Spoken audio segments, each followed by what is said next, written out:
اس کو واضح کر دیں، عینی نوازش ہوگی۔ اب سن سوال لو،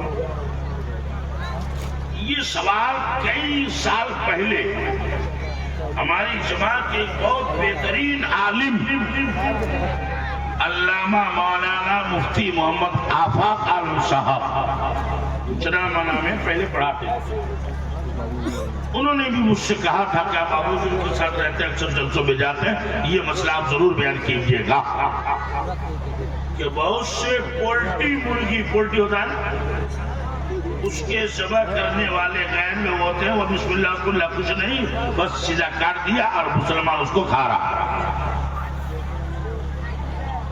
تو شریعت کا مسئلہ یہ ہے کہ غیر مسلم کا ذبیحہ کھانا، اور یہ سن لیجیے غیر مسلم میں صرف خالی ہندو ہی نہیں ہے، بلکہ وہابی، دیوبندی، قادیانی، شیعہ، یعنی اہل سنت کے علاوہ جتنے مذہب والے ہیں، ہر ایک کا ذبیحہ کھانا ایسے ہی حرام ہے جیسے کہ مردار جانور کا گوشت کھانا حرام ہے نا؟ جیسے مردار جانور کا گوشت کھانا حرام، ایسے ہی غیروں کے ہاتھ کا ذبیحہ کھانا بھی حرام ہے۔ اور لوگ ہوٹلوں میں جاتے ہیں، کیا ہے اس کے باپ کا کیا جاتا ہے، جو زمین خریدا وہی پیسہ دے گا، ہے نا؟ بس ہوٹل میں نہ آؤ نہ تاؤ نہ بھاؤ، کسی کا گوشت لاؤ تو یہ لاؤ تو وہ لاؤ۔ اس لیے میرے بھائیوں، ہم آپ کے زخموں پر نمک چھڑکنے نہیں آئے ہیں، مرہم لگانے آئے ہیں۔ اگر آپ کو شک ہو کہ یہ گوشت مسلمان کا ذبح کیا ہوا ہے یا کس کا، تو اس وقت گوشت نہیں کھا کر کے کیا آپ مچھلی نہیں کھا سکتے، سبزی بات نہیں کھا سکتے ایک ٹائم؟ یہ ضروری ہے، اس لیے کہ ایک لقمہ حرام مسلمان کے پیٹ میں چلا جائے تو 40 دن تک عبادت کرنے میں اسے مزہ نہیں آتا ہے، ایک لقمہ حرام کھانے کی وجہ سے، ہے نا؟ اس لیے حلال کھائیے، حلال حلال کھانے کا حکم قرآن نے دیا، حدیث نے دیا، شریعت نے دیا، مصطفیٰ جان رحمت نے دیا، اور مصطفیٰ جان رحمت کے غلام یعنی علماء کرام نے دیا۔ دوبارہ لیکن مسئلہ آگے تو میں بتا دوں، شارٹ میں آئیے تو غسل میں کتنے فرض ہیں، ذرا ہاتھ اٹھا کے بولو۔ 3۔ نمبر 1 کلی کرنا، کلی کرنے کا مطلب پانی لیا پھینک دیا نہیں، بلکہ دانت کے ہر پرزے میں، زبان کے اوپر نیچے تالو میں اور یہاں حلق تک پانی پہنچ جائے، یہ فرض ہے، مرد کے لیے بھی عورت کے لیے بھی۔ نمبر 2 ہاتھ میں پانی لے کر، ناک میں پانی لے کر کے ایسے اوپر کھینچی، اوپر چڑھائیے پانی کی، اوپر چھو کے دیکھے گا، یہ ایک نرم ہڈی ہے جس کو اردو میں باسا کہتے ہیں، باسا، یہاں تک پانی کھینچنا پہنچانا یہ غسل میں فرض ہے۔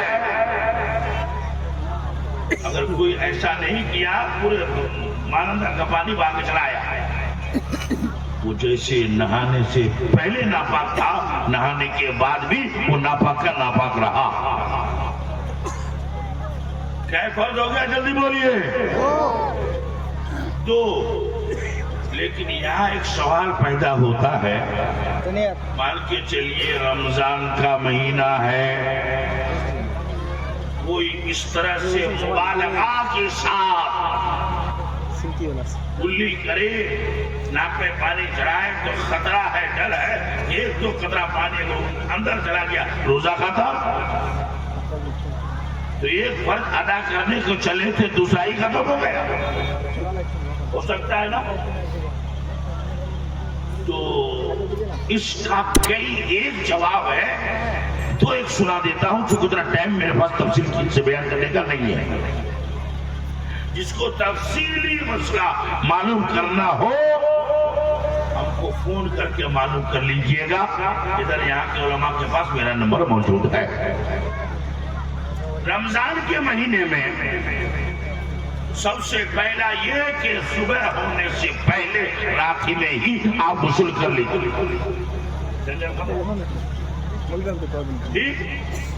اور اگر رات میں کسی مجبوری کے تحت غسل نہ کر پاتے ہیں، گرم پانی کا انتظام نہیں ہے، جانے کا موسم ہے یا کچھ اور، تو باقی بدن کو بعد میں دھوئیے گا. کم سے کم کلی اور ناک پہ پانی چڑھانے والا یہ دو کام رات میں ہی کر لیجیے. اور اگر ایسا بھی نہیں ہو پایا تو روزہ کی وجہ سے تھوڑا سا کم میں کام چلے گا تاکہ آپ کا روزہ خطرے میں نہ پڑ جائے. ٹھیک. دوسرا یا سنو آیا میں کیا کر سکتا تمہیں تکلیف کرو بھی نہ پڑی. یہ بچوں کا کھیل نہیں ہے.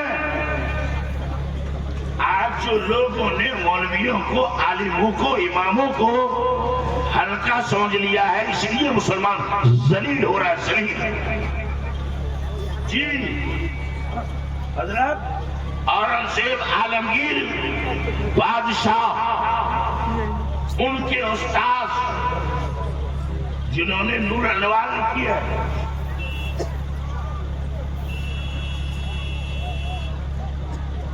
اس بادشاہ نے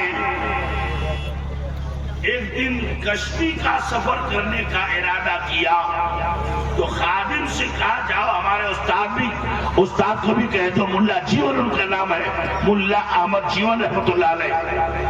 تفسیرات احمدیہ ان کی مشہور کتاب، نور انوار ایسی مشہور زمانہ کتاب. ہر مدرسے میں اس وقت تک طالب علم مولوی بن ہی نہیں سکتا جب تک کہ نور انوار نہ پڑھ لے. تو حضرت نے کیا فرمایا کہ کشتی کا سفر کیا پتا کشتی ڈوبو ہم نہیں جائیں گے. تو خادم سمجھ رہا تھا کہ بادشاہ جائے گا، ارے ملا جی نہیں جائے گا. ملی صاحب بادشاہ تو جائے گا تو ڈر نہیں، یہ ملی صاحب کو فکر لگی اپنی. تو ملا جیوں نے چیلا کر کے بولا کہ مردو، ایک بادشاہ کو ہم سے کیا نسبت؟ سارے لوگ جمع ہو گئے. ارے بادشاہ عالم سے کیا نسبت؟ بادشاہ آج مر جائے تو کل اس کی جگہ اس کا بیٹا بادشاہ بن سکتا ہے. اگر ایک عالم مر جائے تو اس کی جگہ بیٹھنے کے لیے پہلے 15-20 سال مدرسے میں پڑھنا پڑے گا، تب اس کی جگہ بیٹھ سکتا ہے.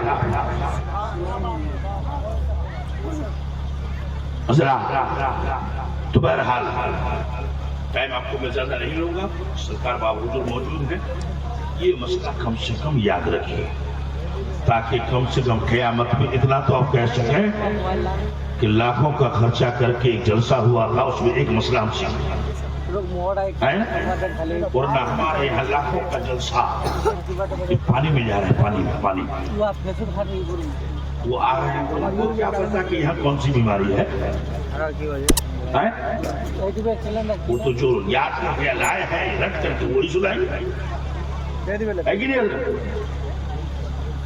تو ہو گیا تیسرا، سر کے بال سے لے کر پاؤں کے ناخن تک بدن کے ہر حصے میں پانی کا بہ جانا، پانی بہانا یہ فرض ہے.